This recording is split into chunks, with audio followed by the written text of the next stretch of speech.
Halo,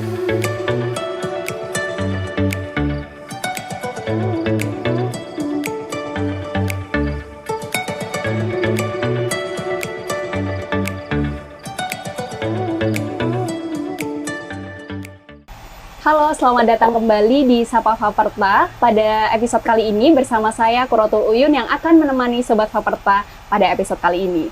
Penurunan produksi padi di Indonesia diakibatkan adanya perubahan iklim, El Nino dan juga La Nina, dan juga pengalihfungsian lahan dari lahan sawah menjadi lahan non-sawah.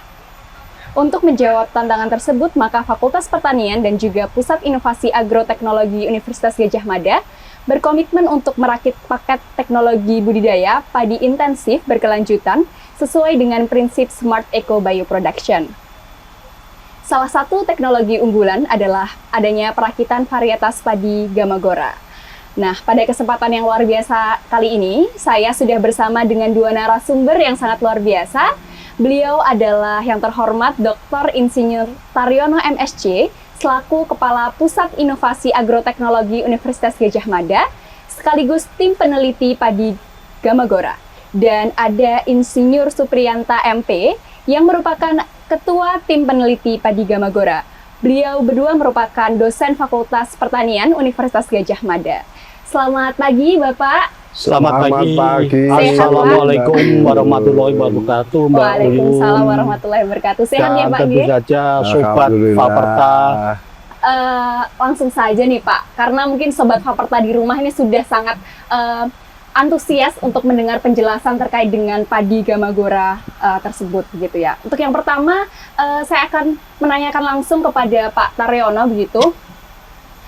Tak kenal maka tak sayang. Jadi apa sih Pak itu padi Gamagora dan apa yang melatar belakangi pengembangan padi Gamagora tersebut, Pak?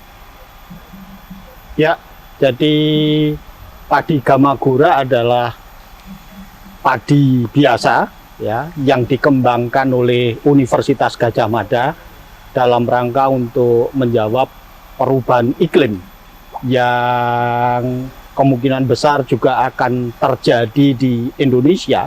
Kemudian perubahan iklim tersebut tentu saja akan berpengaruh terhadap produksi pangan baik itu Indonesia maupun dunia.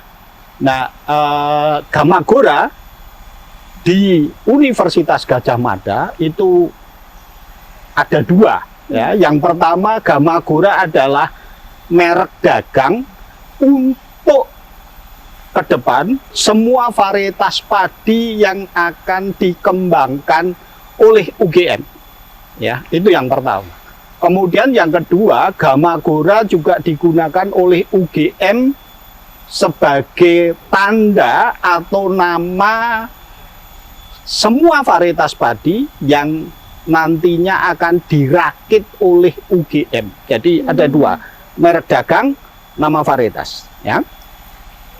Kemudian tadi kan sudah ada 2 poin penting, yaitu merek dagang dan juga nama varietas ya. Sebenarnya Gamagora itu singkatan dari apa sih, Pak? Gamagora singkatan dari Gadjah Mada Gogorancah. Ya, jadi mengapa Gogorancah diangkat kembali oleh UGM?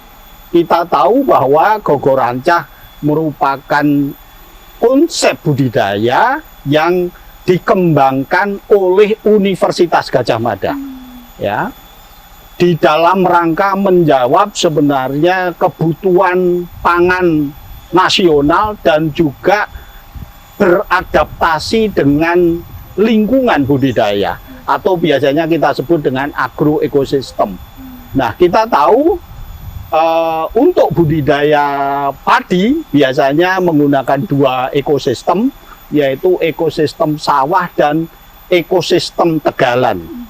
Ya, untuk ekosistem tegalan masih dibedakan lagi sebenarnya menjadi 2, yaitu tegalan yang tidak tergenangi, ya, yang biasanya kita sebut sebagai lahan tegalan biasa, dan kemudian lahan tegalan tergenang di akhir, ya. Jadi Gogorancah oleh karena itu kita identikan juga dengan sifat amfibi yang dimiliki oleh varietas Gamagora. Ya, jadi harapannya nanti di awal budidaya padi yang dikembangkan oleh UGM itu mampu beradaptasi pada kondisi tegalan, ya, pada kondisi tegalan, artinya pada kondisi tidak tergenang, tetapi kemudian pada fase tertentu setelah curah hujan cukup besar, nanti padi tersebut juga harus dapat beradaptasi dengan kondisi tergenang.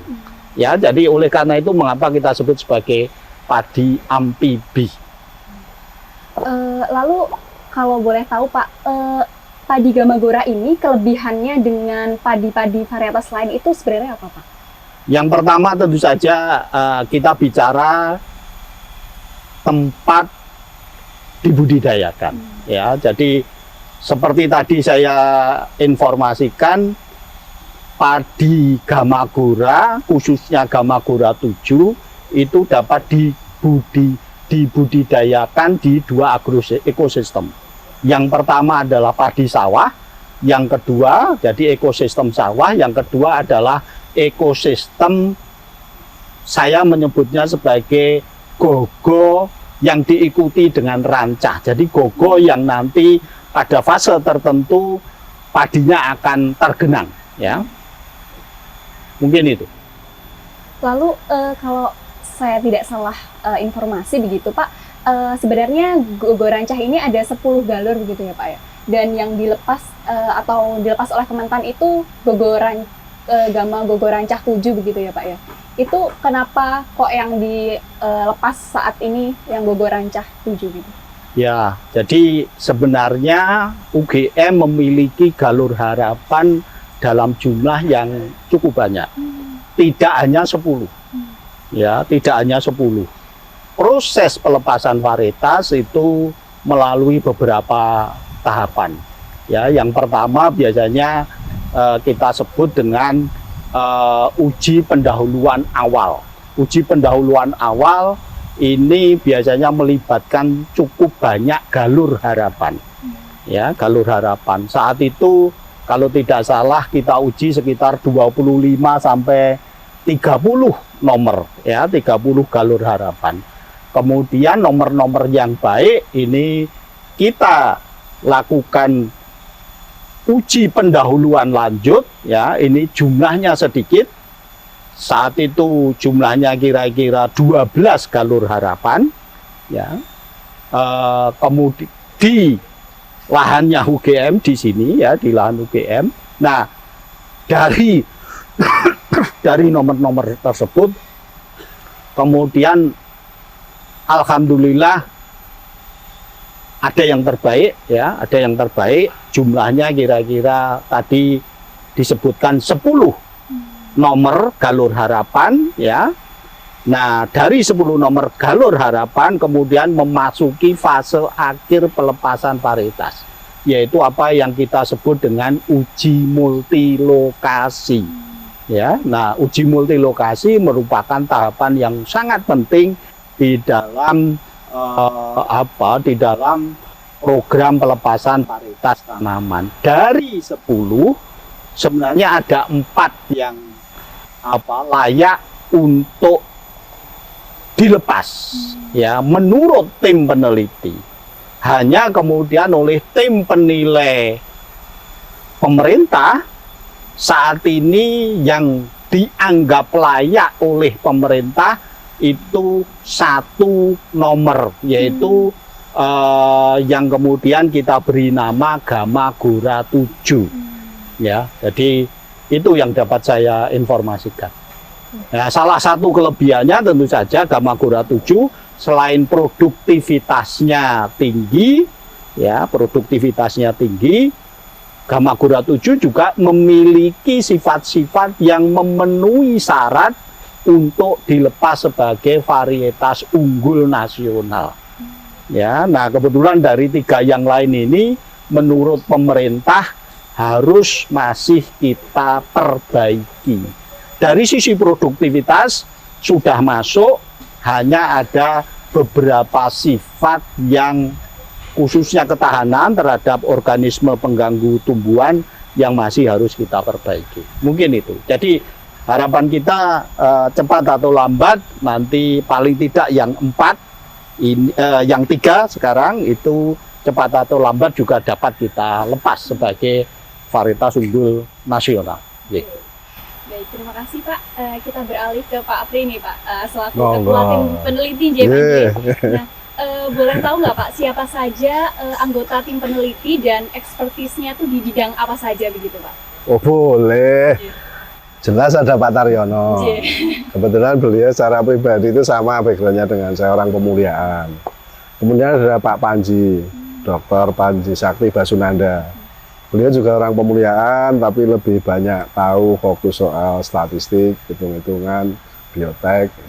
Ada Mas Tovan Alam, agronomi. Kemudian ada Bu Sini, kebetulan juga pejabat di Piat sini. Itu backgroundnya hama penyakit, lebih tepatnya hama. Jadi Dr. Siwi Indarti ya kalau nggak salah ya. Itu kira-kira timnya seperti itu. Ada Pak Suci Oh ya, sorry, ada Pak Suci Handayani. dari Suci Handayani tapi Pak ini ya. Oh iya. Dari tanah. ilmu tanah. Ya, ilmu Karena itu yang juga sangat penting. Ya. Jadi tidak hanya dari pemuliaan ya Pak, kita bekerja sama Oh dengan jelas yang tidak, lain ya jelas Pak ya. tidak. Lalu mungkin kalau Pak Apri lebih tahu bagaimana di lapangan itu sebenarnya bagaimana sih Pak proses perakitan hingga pelepasan varietas Gamagora ini? Oh itu cerita panjang gitu Mbak. Kan itu kalau nggak salah ini dari tahun 2006 gitu ya Pak? Ya kira-kira begitu lah. Jadi kalau kita bicara pemuliaan ansih ya, memang itu proses panjang kan. Mau dimulai dari manapun, entah crossing, entah iradiasi. Kebetulan yang Gamagora ini iradiasi. Gamagora 7. Iradiasi itu kita memanfaatkan sinar pengion ya, pakai gamma biasanya kita. Tapi secara prinsip pemuliaan tanaman itu kan art and science, seni memilih, dan untuk bisa memilih ada background science-nya gitu. Nah saya secara pribadi itu lebih memposisikan diri di bagian pilih memilihnya, artnya gitu ya. Nah untuk bisa memilih maka kemudian harus ada variabilitas, pilihan. Semakin luas, nah, tentu saja semakin banyak pilihan, teori probabilitas nalarnya semakin besar kemungkinan yang sesuai dengan kita. Bukankah begitu kira-kira simple logiknya, logika sederhananya. Jadi katakan dimulai dari situ, dari iradiasi atau dari crossing, karena kedua cara ini kami tempuh. Saya melakukan dua-duanya. Nah, jenengan bisa bayangkan kalau hari ini saya ngawinkan, punya 2 butir gabah tak tanam hari ini. Terus tumbuh berkembang sampai saatnya berbunga. Untuk bisa ngawinkan kan nunggu fase berbunga. Dikawinkan. Katakan doa kita terkabul, dapat 1 butir tanaman F1 orang nyebutnya. Filial 1 keturunan pertama. Nah, ini ditanam, butuh 1 musim lagi. Nah, di situ karena kebetulan padi itu adalah self pollinated crop, dia menyerbuk sendiri. Jadi kalau kita tanam, kita biarkan secara alami, dia akan melakukan penyerbukan. Jenengan bisa bayangkan 1 butir gabah tumbuh jadi 1 rumpun padi. 1 rumpun padi ada banyak male. Malenya ada banyak butir. Anggap saja kita yang efektif yang butir bernas ya, yang hampa lupakan lah. Anggap saja hitungan gampangnya 1 butir ada anakan produknya 10 atau malenya 10. Setiap male ada 100 butir. Artinya dalam 1 musim 1 butir ini jadi 1000, kira-kira begitu. Sehingga di F2 saya setidaknya punya pilihan 1000 pilihan. Kira-kira sederhananya begitu. Nah maka di pemuliaan orang bisa melakukan seleksi itu mulai di F2 itu. Tapi ada risiko nanti jangan-jangan yang tidak saya pilih itu justru yang baik, karena kadang-kadang mohon maaf ya, kita bicara barang hidup nih, kadang-kadang prosesnya kan tidak linier. Bahkan dalam hidup kita kan juga begitu, waktu kecilnya sukses dalam dunia apapun lah, di akhir-akhirnya karena satu dan lain hal bisa ceritanya tidak seperti ekspektasi orang, atau sebaliknya di generasi awal mungkin bukan sesuatu, tapi di fase akhir ketemu lingkungan yang pas mungkin, nah bisa luar biasa. Sehingga dalam konteks milih ini ada orang istilahnya milih di fase awal, itu biasanya dengan pedigree satu persatu diikuti atau campur dulu, nanti di fase akhir baru dipilih entah generasi keempat, kelima, keberapa pun, tapi biarkan dulu tumbuh dulu seperti apa. Nah, jenengan bisa bayangkan kalau begitu, setiap tahapan itu butuh satu musim. Kalaupun kita setahun dengan segala fasilitas bisa nanam 3 kali, biasanya orang mengatakan sampai generasi 7-8 lah. Nah, tinggal bagi aja, 8 bagi 3, ya paling kurang paling cepat 3 tahun. Itu kalau bisa tanam 3 kali. Tapi jangan pernah salah, ini bukan asal nanam. Ada pengamatan-pengamatan dan lain-lain. Sehingga praktis rasanya tidak mungkin setahun bisa tanam 3 kali. Nah, itulah kenapa sejarah panjang kalau tadi disinggung 2000 berapa? 6. Karena bukan hanya itu yang cerita ansihnya kalau semua itu lancar. Tapi namanya juga orang, kita perjalanan kan, ya up and down semangat kita satu dan lain hal bla bla bla. Ya alhamdulillah bagi saya secara pribadi sebagai breedernya, ya kita dapat momentumnya sekarang ini. Kebetulan Pak Tar di sini, punggawa UGM ya di Biat, artinya kita bisa meyakinkan otoritas, karena jangan pernah lupa bicara varietas ini, ujung-ujungnya kan bicara benih ya nanti. Ya secara teknis kita punya barang bagus, layak disebarluaskan untuk ditanam orang. Tapi jangan pernah lupa ada aspek tadi yang disinggung Pak Tar, uji multiplikasi dadek mengek, artinya legal formal juga ada. Nah sehingga untuk itu kan butuh energi besar, butuh kontribusi banyak pihak. Makanya ketika tadi bicara tim, yang saya sebutkan nama-nama itu kan betul-betul tim kecil, tim teknis yang bekerja. Jangan pernah lupa sosok-sosok seperti beliau, artinya misalnya Pak Direktur apa itu di UGM itu. Direktur bagi saya pribadi sebagai pemulianya, Gamagora ini lahir justru karena adanya sosok-sosok dengan kapasitas masing-masing berkomitmen seperti ini. Karena komitmen untuk merilis itu sebenarnya sudah, cerita ini sudah beberapa waktu lalu, tapi kita mendapatkan momentumnya sekarang. Sehingga secara pribadi terus terang saya sebagai breedernya ya alhamdulillah not too bad, saya kira terlambat ya nggak apa-apa gitu. Perjalanan panjang Perjalanan ya Pak. panjang. Dan tadi menyinggung tentang multi lokasi ya Pak, Ya. uji multi lokasi. Nah, uji multi lokasi ini dilakukan di mana saja Pak? Banyak, jadi kita mulai dari ujung barat sampai ujung timur. Jadi kalau kita bicara kembali legal formal, ada batasan Mbak, ada batasan baku yang wajib diikuti siapapun. Jadi bicara pelepasan varietas, artinya ini kan lebih nuansa legal formal ya, hukum negara. Itu ada otoritas PVT ya, Pelindungan Varietas Tanaman dan Pelepasan. Agak lupa saya singkatan persis. PVTPP. PVT, ya itulah pokoknya fakultas, departemen Kementerian Pertanian. Ya, artinya otoritas lah, otoritas di negeri ini ada panduan yang harus diikuti siapapun.